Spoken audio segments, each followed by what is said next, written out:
शहरमध्येचे युवा तडफदार आमदार देवेंद्रदादा कोटे हे आमच्या मतदारसंघातील आमदार आहेत आणि नक्कीच पहिला आम्हाला त्यांच्याकडे रास्त मागणी करणं आमचं काम आहे आणि तेच नक्की न्याय देणार आहेत हा आम्हाला पक्ष कार्यकर्त्यांना विश्वास आहे। त्याकरता आज प्रभाग 16 मध्ये मी स्वतः इच्छुक उमेदवार आहे आणि त्यांनी नक्कीच माझ्या उमेदवारीसाठी प्रयत्न करत आहेत। माझ्या भागातील नागरिकांनी आज मला की बाबा तुमचं तिकीट कधी कन्फर्म होणार आहे ते माझ्या मागे सारखं लागले, नावं नवीन वेगवेगळे आले।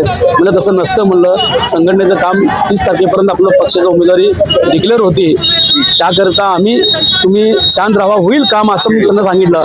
पण त्यांची मनस्थिती होती की आम्ही आमदार साहेबांना भेटतो, आम्ही आमदार साहेबांना भेटायचं आहे, आम्ही येतो ऑफिसला, आम्ही सांगतो की बा आमचं काम केलेला माणूस आहे, तुम्ही त्यांचं कुठेही म्हणजे त्याचा विचार व्हावा ही रास्त मागणी करण्यासाठी माझे भागातील माझे हक्काचे माणसं आज नागरिक समस्या सोडवलेत त्यांच्या त्याकरता त्यांनी म्हणले की आम्ही मागच्या वेळेसारखं काही होऊ नये म्हणून आम्ही स्वतः आमदारांना भेटतो। मागच्या वेळेस काय झालं? मागच्या वेळेस सुद्धा माझी उमेदवारी प्रभाग 16 मध्येच होती 2017ला।